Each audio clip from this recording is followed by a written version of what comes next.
passion like madness in season, bracing all like a breaking of reason, with every night lost and every day torn, the drama feeling calmer, so calmer in the storm. Speakers are crying like a forest in the rain. I was so alone with my thoughts and my pain, and the darkness closed like a mouth on a wide night. I'll never be free.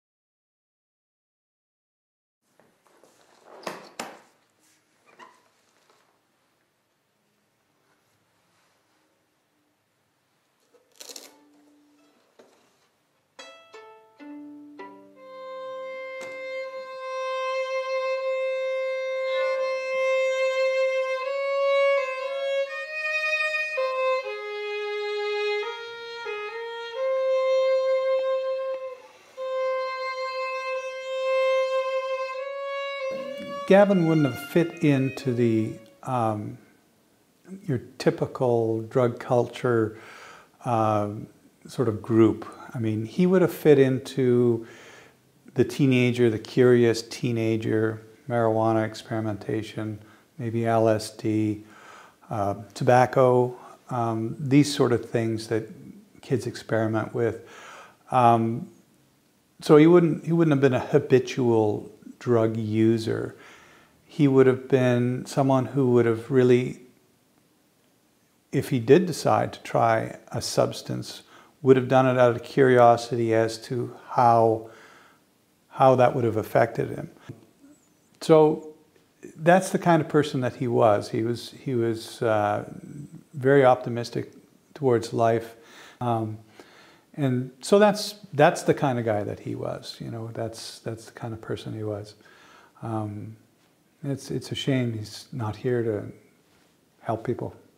We learned through the court testimony of his friend, who was with him that night for a short period of time, that he had tried this substance, which is called 25-MBONE, and then there's a string of letters that, numbers and letters that create the recipe for this substance that a pharmaceutical company can then reproduce. 5 or 6 times, I think, that the testimony was that that's how many times he had experimented with this. It's a substance that can affect individuals differently, and there's no predicting how it will affect any individual. So it can be fatal in a very, very minimal dose. It doesn't necessarily, it's not necessarily fatal if taken in a large quantity. So it's very unpredictable that way. And over the course of about a year, police determined that the cause of death was as a result of a homicide. And what we learned in that period of time, maybe a year and a half, 2 years after Gavin passed away, was quite an interesting story. Started probably when he was about 16 with marijuana.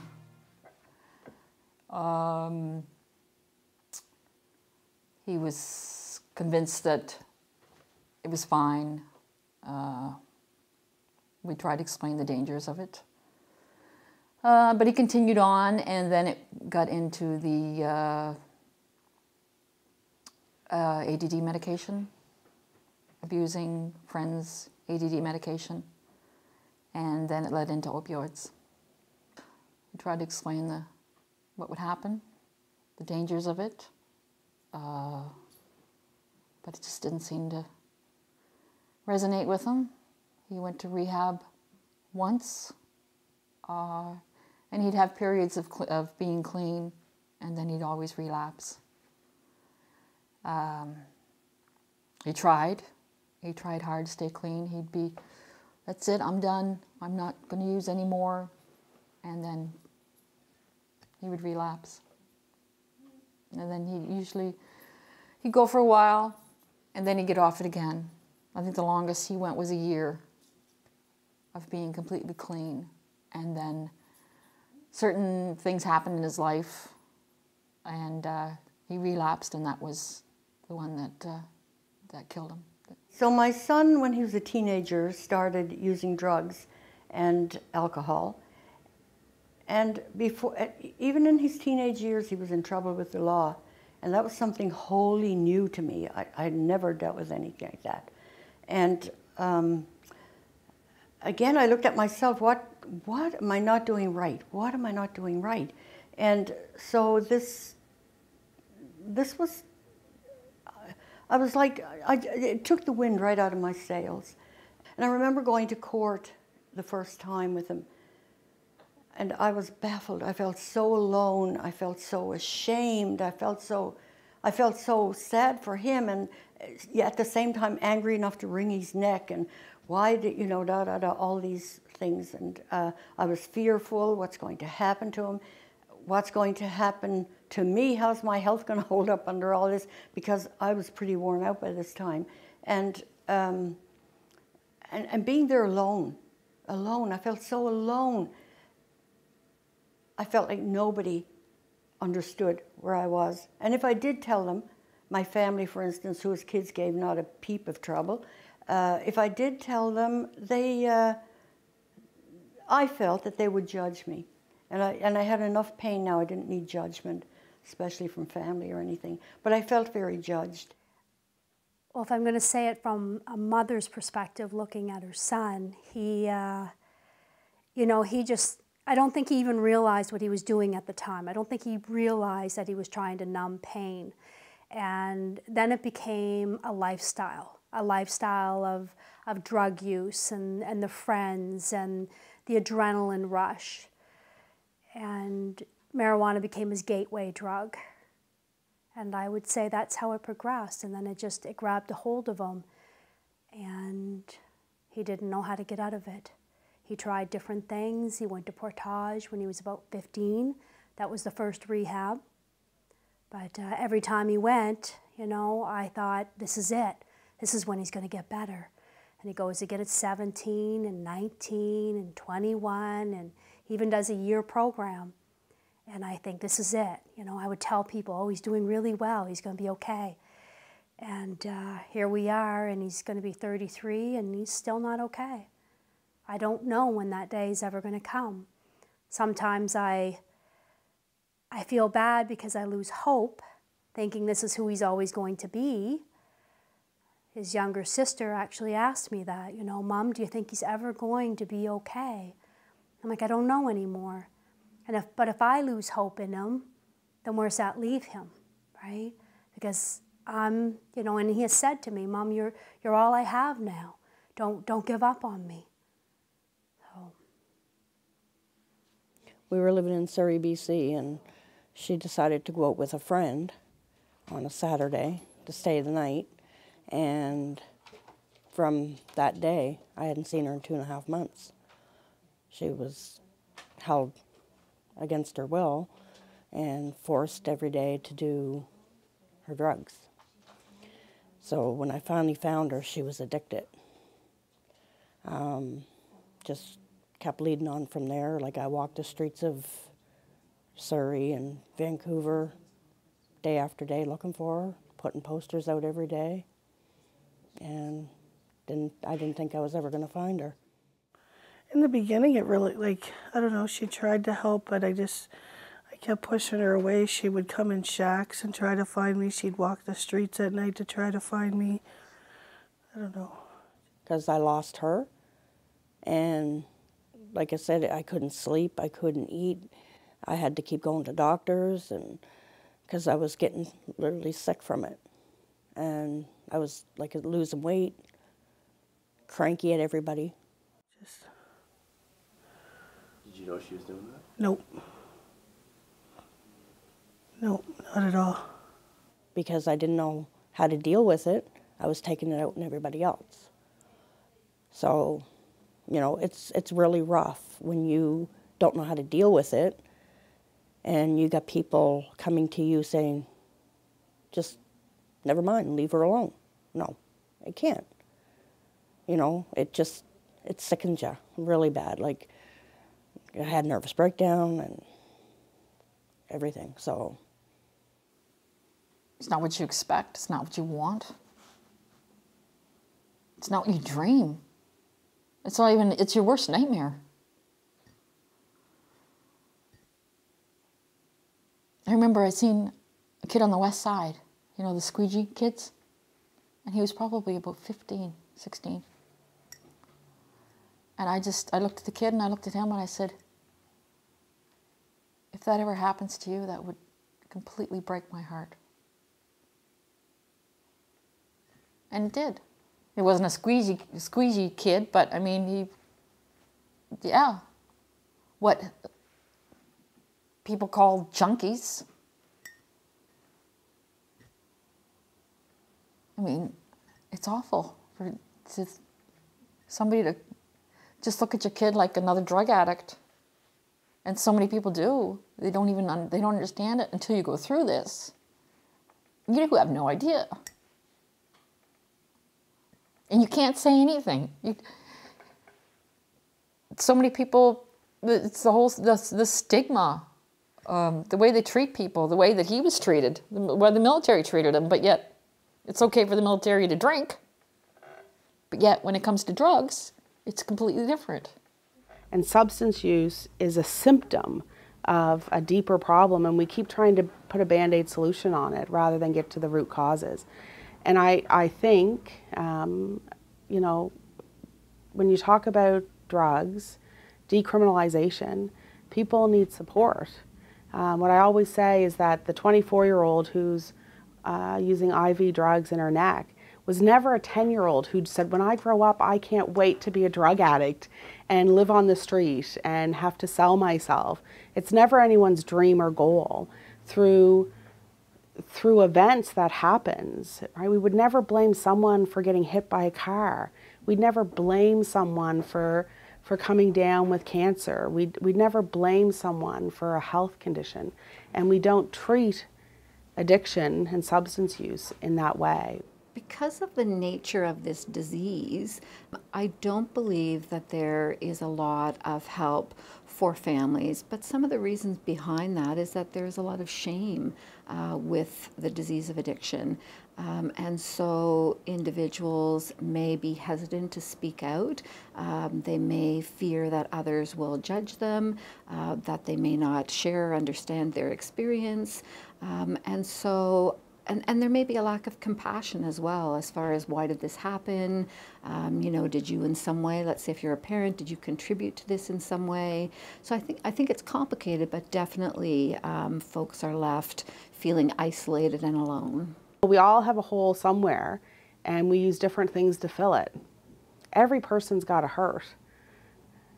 It's just luck of the draw what makes it stop. Some people are very lucky that maybe it's socially acceptable behaviors and others not so much. So it comes down to judgment. So I think drug abuse and drug use is a symptom of a deeper problem. And until we start recognizing that and treating the roots of it, it won't go away. Currently, particularly here in New Brunswick, that we are devoting enough time or energy to this issue. It really has significant health consequences and significant social consequences, a devastating illness with a lot of impact on individuals, families, and communities. So I think that we can do better, and I think we need to do better.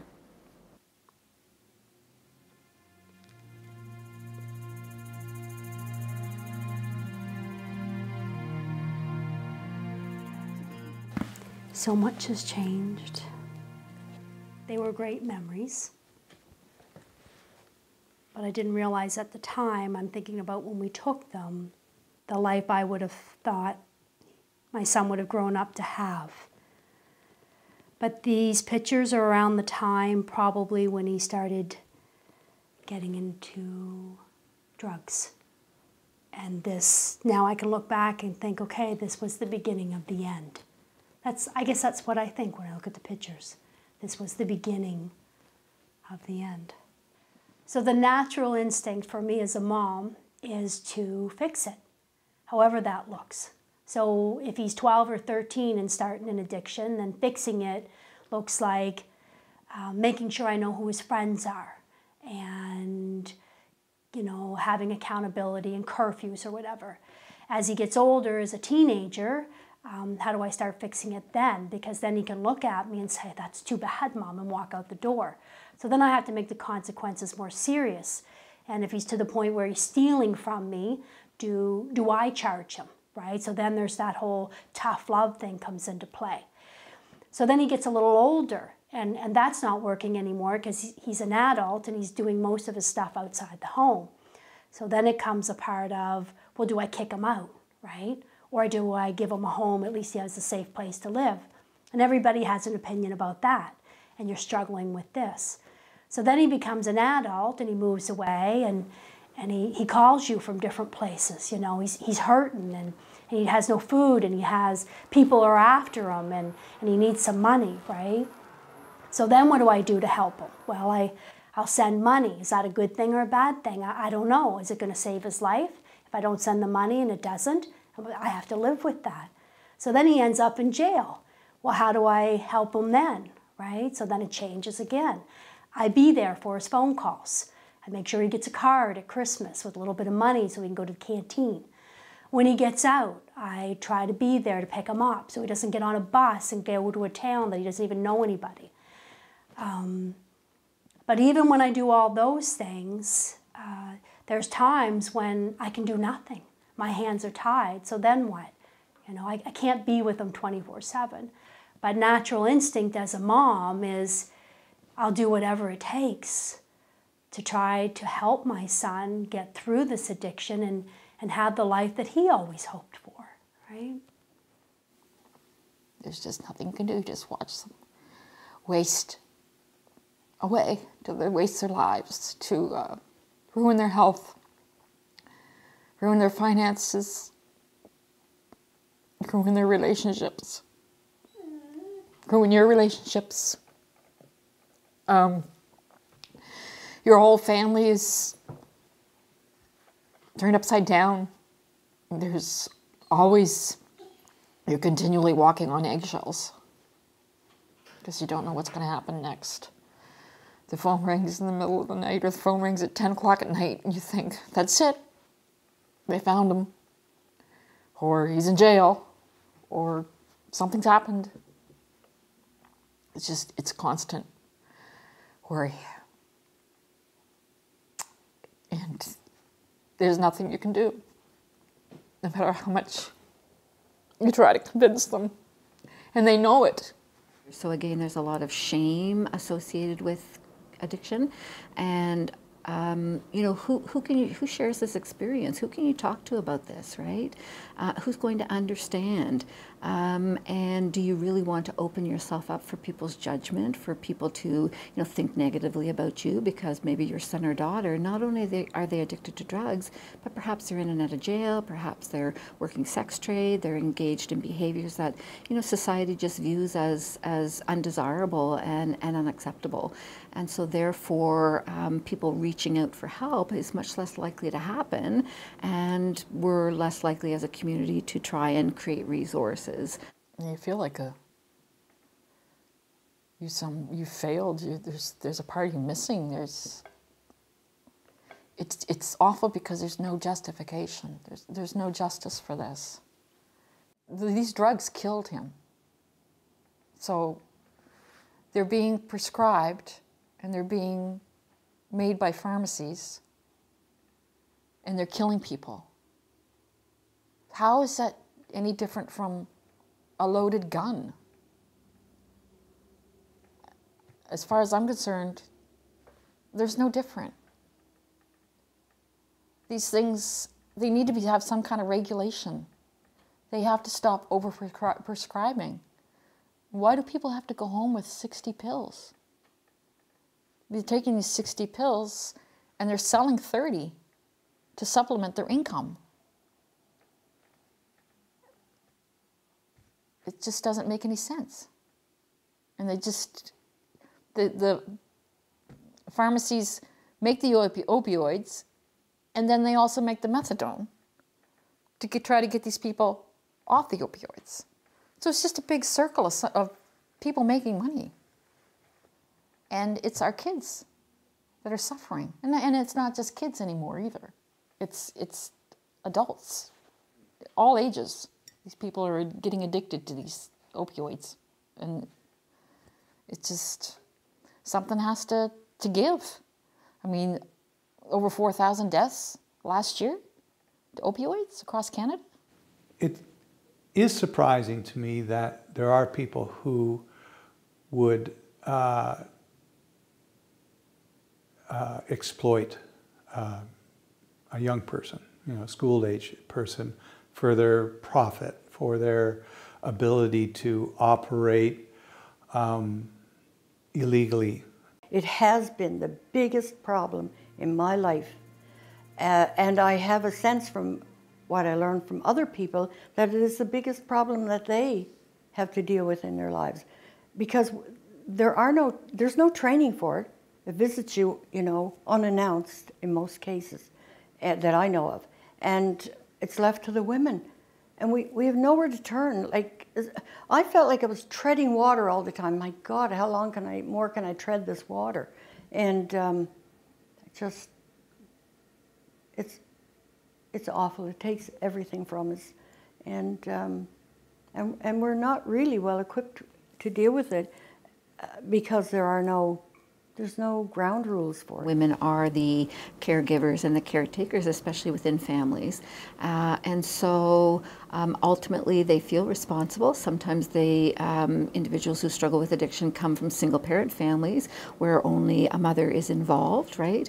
And so there's just, right from birth, there's this relationship that builds between a mother and child. And really, I believe that's never broken until death. But addiction comes in between that relationship, right? So it basically tries to rip a mother and a child apart. Certainly fathers are affected as well. I'm certainly not trying to suggest they're not, but for women in particular, it's just really significant what happens. You'll think, okay, I'm doing great. All in the run of a day, you wake up and you think, okay, I'm going to do this and I'm going to do this and I'm going to do this and I'm going to go here. And you be going along, and then all of a sudden you just stop and it just hits you. It's like, oh my God, I'm never going to see him again. Every time I look at his kids, his daughters, they're going to have to go their whole life without a father. And he was so happy to be a father. He loved his daughter so much. And now she's going to have to go the rest of her life and not even know her father. She won't even remember him because she was so young and the other one wasn't even born. It's hard to watch them grow up like that. And it's hard to watch the girls and how they struggle because they're single mothers now. I think we are just coming into the beginning of community understanding how big this problem is. And unfortunately, it's taken an opioid crisis or fentanyl crisis. You can name OxyContin crisis. There's been a number of them, but it's been this crisis of realizing how widespread the problem has become. We're going to hit the most that we ever handed out in our history this year. So we're going to hit probably about 300,000, maybe a little more, needles out this year. There is parents out there that doesn't go through this and they don't understand it. So they're judging you and telling you you're stupid, you shouldn't you shouldn't worry about it. They don't know, they didn't walk in the shoes that other mothers have. So they shouldn't judge people by what they see. They should really stop and think and understand what's going on. But don't give up on your child, and you keep going as much as they want you to give up. And they push you away and tell you, stay away from me. If you give up and just wash your hands, you'll probably never talk to your child again. But if you continue to fight, and every day, no matter how much they scream at you and call you names and just continue to do what you have to do, then it does make a better relationship. And you just can get along if things are better. But don't wash your hands. So I do understand the sense that you just want to pull the covers over your head and you want it to all go away, and somehow hopefully you'll wake up and it will go all away. But at the end of the day, I think for myself, I was very fortunate in that we had a lot of work to do. It wasn't simply a situation that, okay, we know what happened and oh, it's too bad, and that's the end of that story. It was something that we had to continuously be engaged in because we didn't know what happened to Gavin. We didn't know Gavin's story. We didn't know how many other people had similar stories, but because of circumstances, they had no way of finding out what happened to their loved ones. So that was a motivation, and I think it was very helpful for me to be able to talk openly about it, and with the knowledge that that dialogue, that discussion will help others. Really, addiction has like robbed a big part of my soul. It hits you right at the core, and other people don't understand. They haven't walked in these shoes, and it's such a bad, painful experience that I don't blame them for not knowing, because you couldn't even reconstruct it or construct it, I don't think, visually, in your imagination. It's too painful. And unless you've gone through it, you couldn't know. When your child is young and you have all these hopes and dreams and aspirations for them, for the parents that your child actually grows up and lives those out, it must be a great feeling, because for the parents that had those same hopes and dreams, and our child grows up and does not realize them because of addiction. I look at my son as an adult and I don't even see my son. So even though I would tell you, yes, hang on to those moments when they're young, because you have no idea what the future is going to bring. Even when your future brings your child living out everything you had hoped for, you still have your child. I don't. When I look at my son or I talk to my son, I will always think, where did my boy go? I've lost my boy.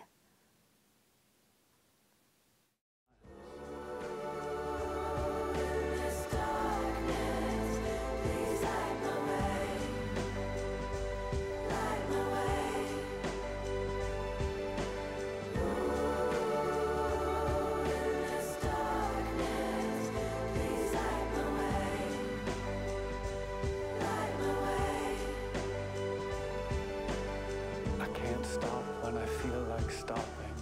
At 5 a.m. just cry, shoot copping.